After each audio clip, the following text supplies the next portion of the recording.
Lamine Yamal তিনি এখন বার্সেলোনার নাম্বার 10 জার্সিটা পরবেন, এটা মোটামুটি নিশ্চিত হয়েছিল।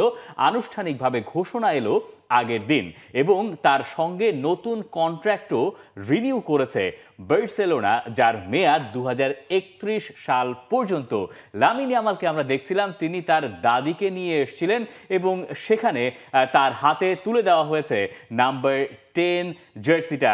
যে জার্সির দাম বার্সেলোনায় আলাদা, দাদিকে ছাড়া নড়েনি না এই লামিন ইয়ামাল। এবং যখন এই কথাটা বলতে হয় তখন ওই নাম্বার 10-এর সঙ্গে মিলিয়ে আবার লিওনেল মেসিটাও বলতে হয়। লিওনেল মেসিও তার দাদির ভক্ত ছিলেন, প্রতিটা গোলের পরে তাকেই উৎসর্গ করতেন। কি এক কাকতাল যে সেই নাম্বার 10 জার্সিটা ঘুরে ফিরে আরো একবার লামিন ইয়ামালের কাছেই গেল।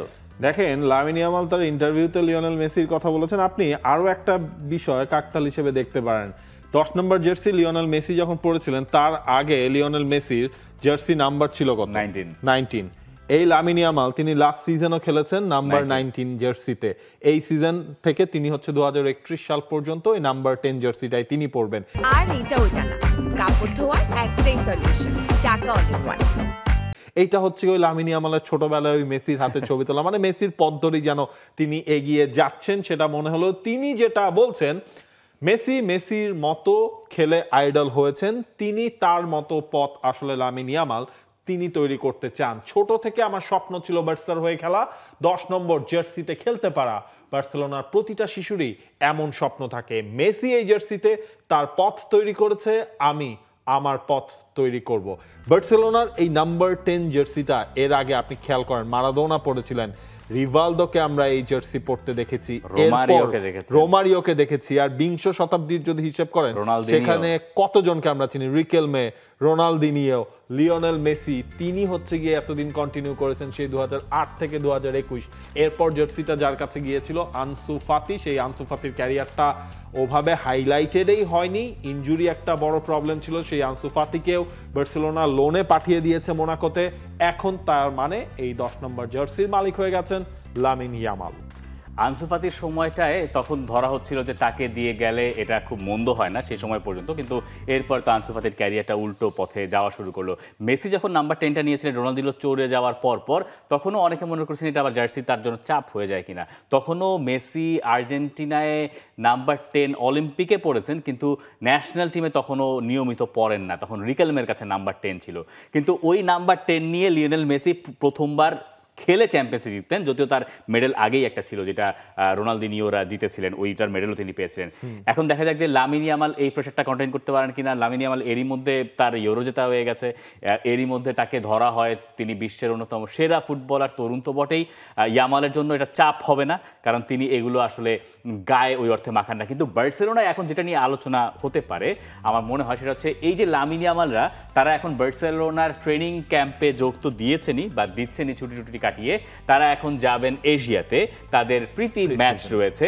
কিন্তু সেখানে খবর বোধহয় এরকম যে বার্সেলোনা এখনো পর্যন্ত যে সাইনিংটা নতুন করেছে সেটা হচ্ছে একটা গোলকিপার।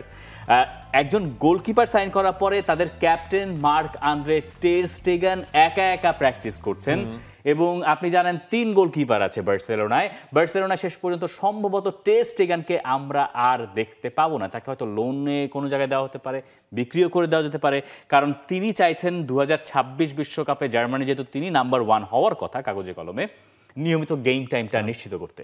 এটাই আসলে এখন বার্সেলোনার সবচেয়ে বড় কোয়েশ্চেন, টের স্টেগানকে তারা কিভাবে ডিল করবে। এবং দেখেন, নিকো উইলিয়ামসের ডিলটা যখন হলো না, যখন ভেস্তে গেল, এরপর কিন্তু বার্সেলোনাকে আমরা সেই মানে কোনো উইঙ্গার বা ফরওয়ার্ড পজিশনেও কিন্তু কাউকে আমরা এখন পর্যন্ত সাইন করাতে দেখি নাই। সুতরাং অনেকগুলো ইকুয়েশন বার্সেলোনাকে মেলাতে হবে। এখন বার্সেলোনা কি করছে, তারা ধরেন তাদের দলের ইয়াং ফুটবলার যারা রয়েছে, যাদেরকে আপনি ফার্স্ট চয়েস বা সেকেন্ড চয়েস হিসেবে এই মুহূর্তেই আপনি ভাবছেন না, সেরকম কিছু কেস কিন্তু তারা ছোটখাটো তারা সেল করে তারা রেভিনিউটা জেনারেট করছে, হাতে টাকা রাখছে। সেটা নিয়ে হয়তো বা শেষ মুহূর্তে আমরা দেখবো বার্সেলোনাকে সাইনিং তো ভাই করতে হবে বার্সেলোনা। বার্সেলোনা মার্কাস রাশফোর্ডের কথা শোনা যাচ্ছে, যদিও রাশফোর্ডের ওইটা ডিল হবে কিনা এটা এখনো অনেক বেশি ধোঁয়াশা আছে। রাশফোর্ড সেটা চান, রাশফোর্ড আসলে নিজে ওই লেভেলে আছেন কিনা সেটাও একটা প্রশ্নের জায়গা। বার্সেলোনায় বের্নাল ফিরছেন ইনজুরি কাটিয়ে, এইটা বার্সেলোনার জন্য মিডফিল্ডে একটা শক্তির জায়গা তৈরি হবে এবং আরেকটা নতুন অপশন তৈরি হবে। তাকে আমরা আগের সিজনে যে কয়েকটা খেলা দেখার সুযোগ পেয়েছি, মনে হয়েছে তার অপার মেধা আছে, পরে এসিএল ইনজুরিতে তার পুরো সিজনটা শেষ হয়ে গেল। বার্সেলোনা সব মিলিয়ে যাচ্ছে একদিকে, কিন্তু নিকো উইলিয়ামসকে না পাওয়ার যে ক্ষতটা, এটা মনে হয় না খুব বেশি বার্সেলোনা এখনো বোধ করছে। এটা বার্সেলোনা কোনো একভাবে সেটা পুষিয়ে নেওয়ার চেষ্টা করবে। সেটা হয়তো রাফিনিয়াকে আপনি রাফিনিয়ার জায়গায় রাখেন, ইয়ামালকে ইয়ামালের জায়গায় রাখেন, বাকি মাঝখানে যা আছেন তারা থাকলো। রাশফোর্ডকে আপনি ওখানে একটা অপশন হিসেবে তৈরি মানে দেখতে পারেন যে ঠিক আছে, আপনি নিকো উইলিয়ামসকে পেলেন না, 2 বছর বা 1 বছর সার্ভিসটা আপনি রাশফোর্ডের কাছ থেকে হয়তো পেতে পারেন। For more updates, subscribe to our YouTube channel and click on the bell icon. Follow us on Facebook and Instagram. Download T-Sports app to enjoy exciting games and highlights. Visit tsports.com.